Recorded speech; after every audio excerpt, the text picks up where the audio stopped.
Early on a spring morning in 2021, police in Miami Gardens were dispatched to an apartment complex. They were responding to a report that a restraining order had been violated. Officers were not prepared for what they would find. When I was putting the code in, that's when I heard maybe 6 shots. Bah, bah. I didn't hear no shots. Bah, bah. What followed was a confused response, a messy investigation, and error-riddled prosecution, which made the outcome of this case far from certain. Hi there, I'm Kevin, and welcome to Just Thought Lounge. Today's story is unique. If you think you know how this one will play out, you're likely to be wrong. It is either the story of a system that has failed repeatedly and in unpredictable ways, or you may believe that this is an example of how, no matter the confusion, things can come out how they should in the end. Let's take a look.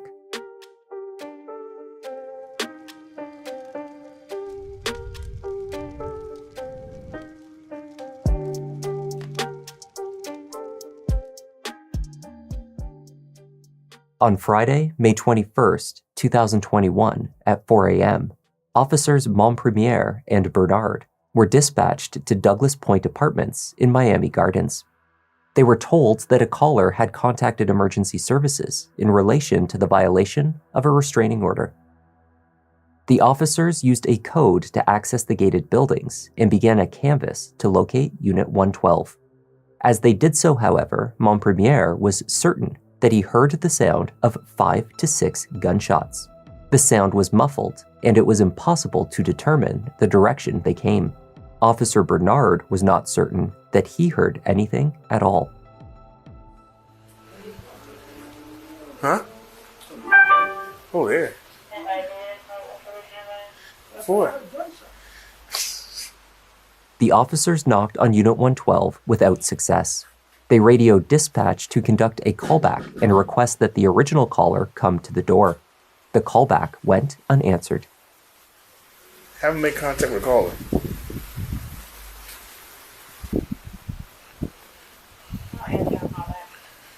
Hey, come here.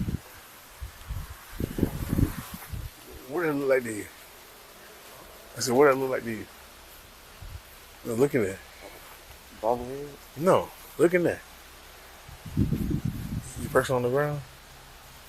Through the window, officers could see a woman. She was face down on the ground, motionless, bleeding from both legs. Is she drunk? You drunk? She's on the ground. For real? Yeah. She's bleeding. She's on the ground. She's bleeding. Knock on the door, see if she can get to the door. As the officers banged on the door and called in for assistance, another figure became visible through the window. A man pacing within the room. Boss man, open the door, boss man. You got first. Let me see your hand, boss man.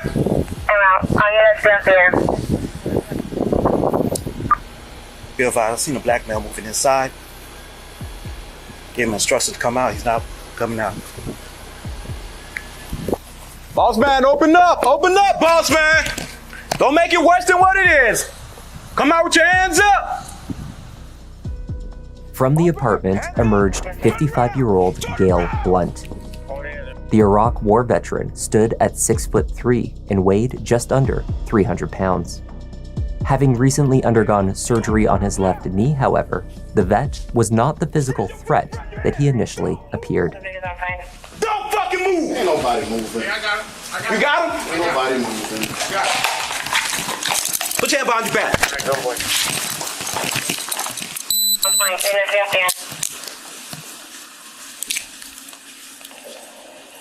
That's too tight off. Right now, it don't matter. It don't matter. You're hurting me. You're trying to hurt me. I know what you're trying to do. You're hurting me. Bro, put your hand like you praying. Put your hand like you praying. I'm a disabled vet. All right. You're hurting me. Hey, check on the victim inside, man. She's motionless on the ground. Don't got no way. Ma'am. Oh, Lord. What the? Ma'am. Inside the apartment, officers discovered Gail's fiancée, Bridget Knighton. It was clear that she had sustained at least 2 gunshot wounds. Her injuries were severe, but Bridget was breathing. A handgun was visible on the floor nearby. Ma'am? Guard 316, let me get rescue unit 3, please. She's bleeding out. Ma'am, where's your weapon? As officers rendered aid, the scene was also secured. From a bedroom emerged Gail's 16-year-old daughter. She had been awoken by the gunshots, choosing to stay in place until police made their way through the apartment. Who's inside the house? Ma'am. Okay. Rescue rolling? Gio, yeah. Do me a favor, put her in the car. Yeah, put her in the car. Ma'am.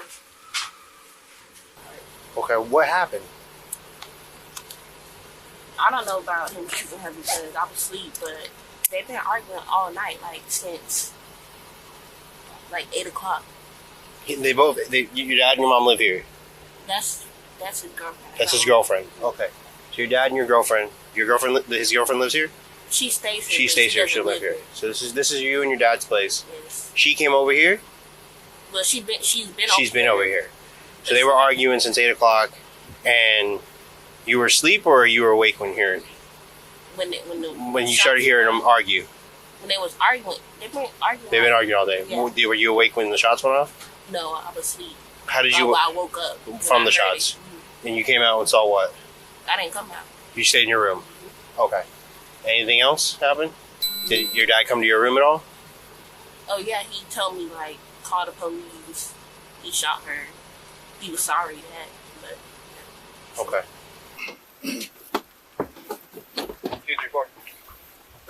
Hey, can you loosen up this left hand? You don't have to sit like that. I'm just saying, can you loosen up the left hand? Oh, you don't have to wait. Okay. You're going to have to wait. We got lady bleeding out. Yeah. Watch your feet. It became clear within minutes at the scene that there was a history between the victim and shooter. Many responding officers did not appear surprised to have been called back to the address, nor were they shocked that a serious shooting was the culmination of the events that preceded. Yeah, when I saw Mom Premiere, I was like, oh, I've been here before. I already knew who this is. I think there's a history here, domestic violence. Yeah, Baez said she responded here before on a 34 Delta. Did we respond here today? I don't know. This is my first time here. I responded here. You responded here before? Yeah, I arrested him. You arrested him? Yeah. What I got so far, per his daughter, they've been arguing since this morning. No, Oh, you was there? No. I've been here before. Oh, you've been here before? Yeah.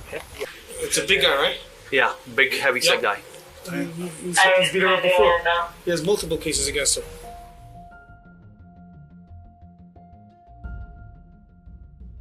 Despite the speed of the police response to the Douglas Point apartments, the handling of the incident which followed did not run smoothly. Indeed, at least one of the missteps taken at the scene, which must have seemed irrelevant at the time, would later make a substantial impact on the direction of the case. Inside the apartment, police worked to piece together the basic information they required: the name of the victim, her age, address, next of kin. Officers sought the victim's purse to locate her identification. Then, concerns for Bridget's welfare increased as responders complained openly over the delay of paramedics making their way to the scene. We'll go find her purse. Yeah, I'm trying to see. Her purse, I think, is probably right here. Right here. It's right here. Where's rescue? She's still, that's what we're trying to figure out. she's breathing. They should be here in like 3 minutes now, I guess. And they, 2 to 3 minutes. Yeah, they're taking long. This is ridiculous. When Miami-Dade rescue finally arrived, Bridget was transported out of the complex and airlifted to Jackson Memorial Hospital. In the chaos of her treatment at the scene and the process of safely removing her from the apartment, the integrity of the crime scene was arguably, unavoidably compromised. Shell casings that had been visible on the floor upon the arrival of the first responders had clearly been moved. Recreating what had occurred inside that living room would prove far more difficult than any of these responders would have predicted. I don't know where the casings are at now. Fuck. She pushed it over. We got one here. Yeah, there's one, but... The gun's over here, so... They trying to... The gun fell. Yeah.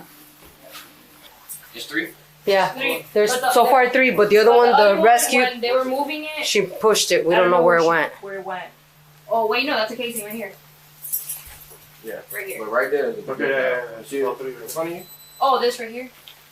So she was shot 3 times. That's The other one was an exit, right? Yeah, that's when it came out. She hit the ground. The crime scene investigator entered the apartment at just after 6 a.m. to document the evidence. On the dining room floor, a black Glock 22 .40 caliber remained where the officers had found it. 5 .40 caliber spent casings were located in the living room. Further projectiles and a copper jacket were also discovered on the floor. Gale Blunt was also processed. He was photographed, examined for injuries, his hands tested for GSR. Miraculously, Bridget Knighton survived her injuries. She had sustained a gunshot wound to each of her lower legs, one to the abdomen and one to her back. After 2 full months in the hospital and 11 surgeries, she was left with chronic health problems and only able to walk with the help of a cane. Bridget told investigators that Gale had violated the restraining order against him 3 times that day by coming to the apartment and refusing to leave. Then, as the two argued, she recounted how he left to retrieve a gun from his car. When he returned, he fired at her in anger 8 times as she sat on the sofa. When Gale first pulled out the gun and fired, she said he stated clearly to her, "Look what you made me do."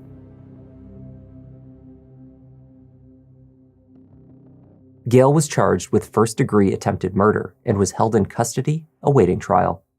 His court dates were delayed by a second case, this one alleging assault, stemming from an argument that he had with Bridget 2 months prior to the shooting.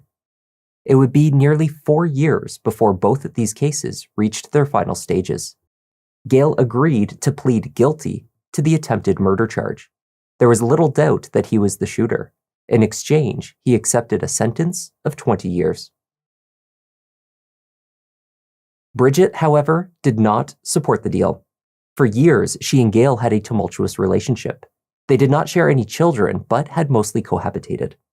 According to Bridget, it was an abusive relationship, and she had been trapped. She blamed law enforcement and the courts for the numerous times that she sought help escaping her situation and had been failed by authorities. Those restraining orders are just a piece of paper. They don't stop a bullet. When the time came to speak to the court at the plea hearing, she spent 20 minutes voicing her displeasure with the agreement and told the judge that Gale consistently ignored stay-away orders and had threatened her for 4 years. She spoke at length about their relationship and the incidents of violence and control. Bridget insisted that a sentence of 20 years was not justice. She believed that her ex-fiancé should serve a minimum of 25 years. He used his body to prevent me from fleeing or answering the door to the police, threatening to blow my brains out if I even uttered a sound. He also slammed me on a full table of food and dishes in a Pembroke Pines Denny. I repeatedly tried to escape him, but he always found me often boasting about it. I was embarrassed, isolated, and without hope. If I must endure this pain for the rest of my life because I dare survive his attempt to kill me, then he should not be spared a similar fate. I have a problem with 20 years. Gale Blunt had been arrested at least 7 times in South Florida on charges of kidnapping, aggravated battery, aggravated stalking, and domestic battery. Most of these charges had been dropped. After hearing the long history and upsetting details that Bridget shared, Judge Ellen Sue Venzer made a shocking decision. She rejected the plea deal. I was not aware when I accepted the guilty plea that this was the background. I would have to agree that that would be an appropriate sentence, and I don't. Gale Blunt, having already pleaded guilty for 20 years, was not willing to plead out for 25 or more.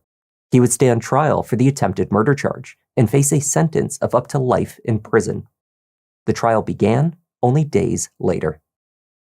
She saw somebody that is suffering, and she said, enough. I'm going to be suffering for the rest of my life. And I just feel like he should as well. When the trial commenced, Bridget took the stand and told the jury the same version of events that she had detailed to Judge Benzer, that Gail had shot her after she called police and threatened to break up with him. When he pulls out the firearm from his sweatpants, what does he do then? Does he make a statement to you? Yes. And what is that statement? What you want me to do? It was look what you made me do. And what did he do next? He started firing at me. Did he fire one time after that statement, or did he fire multiple times? No.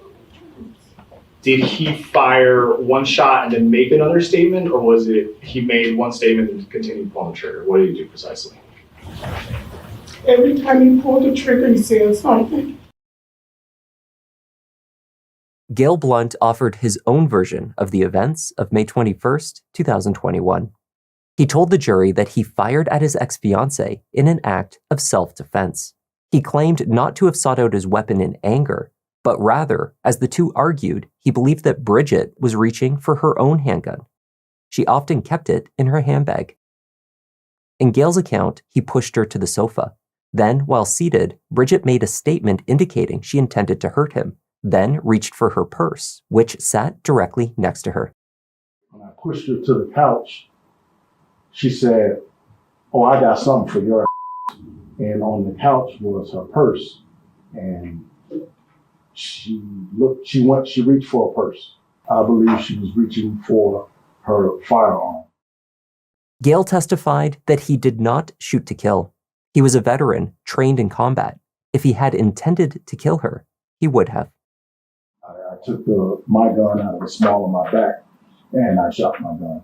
I was aiming at her lower extremities. I was just trying to stop a threat. I was just trying to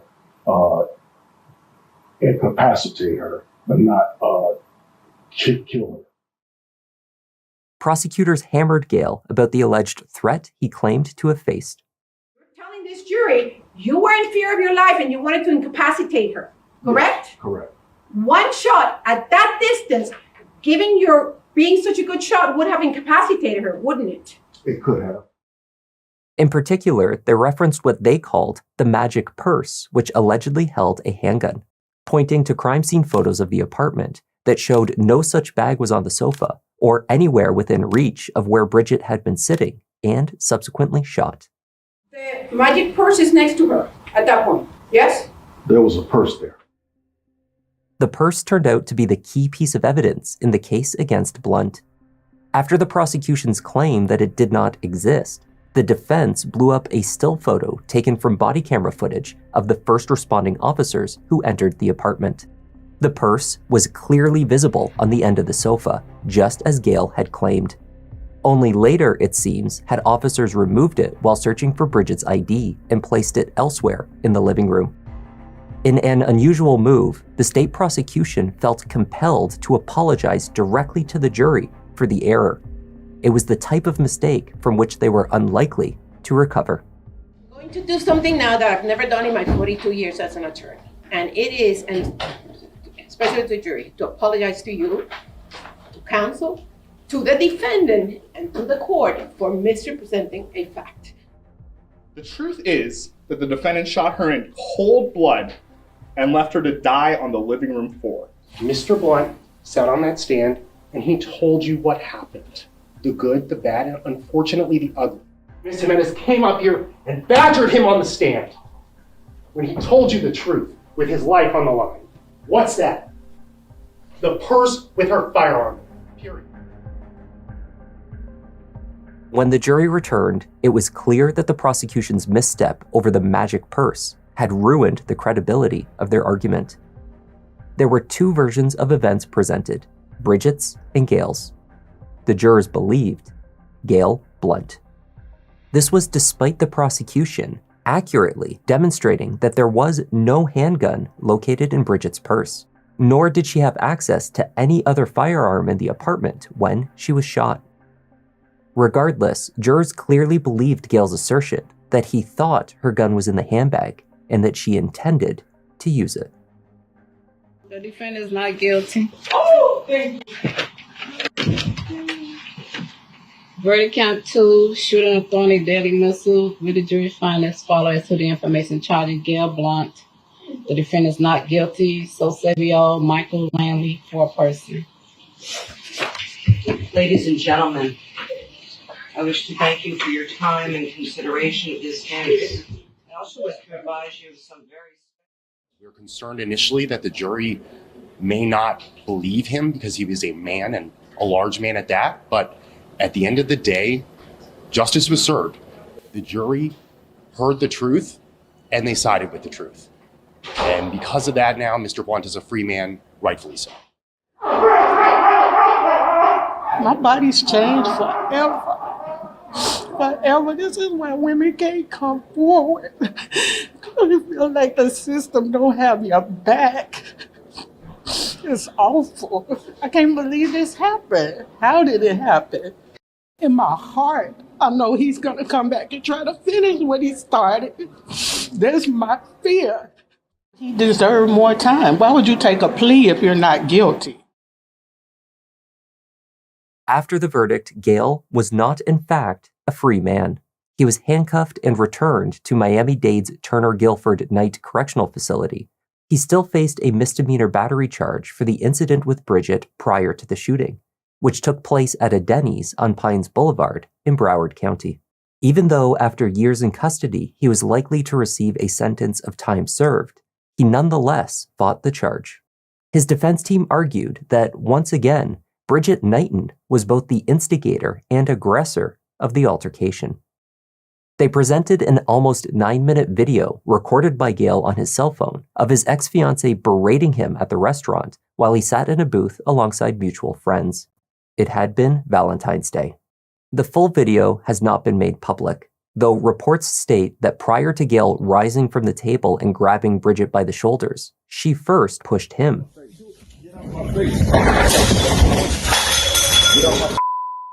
Gail then pushed back forcefully, sending her into a table. Local news reported that although Bridget was not injured by the incident, she insisted on pressing charges. After his acquittal for attempted murder, it was her last remaining chance to receive justice. But that would not be the case. 2 months after the first shocking verdict, Gail Blunt was once again found not guilty of the charges against him. He was released from county jail. I can't even say I'm shocked. That's not an innocent man. He's gonna do it again. She should be ashamed of herself because there are real women of domestic violence, and she is not it. I'll discuss everything further with my attorneys present. Thank you. Speaking with local news media in the days following his release, the Navy veteran shed tears of relief that he had been offered another chance at life outside of prison after coming so close to spending decades behind bars. Could have been an innocent man doing time for no reason. And I mean, they painted me to be a monster. 3 weeks ago, I was thinking about, I'll take a trade in prison, and hopefully when I get out, I could do that job. And I don't have to think like that anymore. You regret any of that? Absolutely. I am, my heart goes out to her because I know she's going to be dealing with injuries for the rest of her life because of how the situation turned out. I wouldn't wish that upon my worst enemy, but at the same time, I was afraid that she was going to reach into her purse and shoot me. Gail stated his intention to move from the area and place this period of his life behind him. I'm sad, that the system failed me.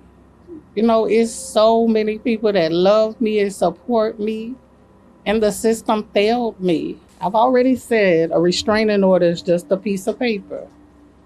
And if he's dumb enough to come after me, then it really will be self-defense and not just something I made up to save my life. I'm gonna be relentless in my pursuit of justice. Again, it's not over.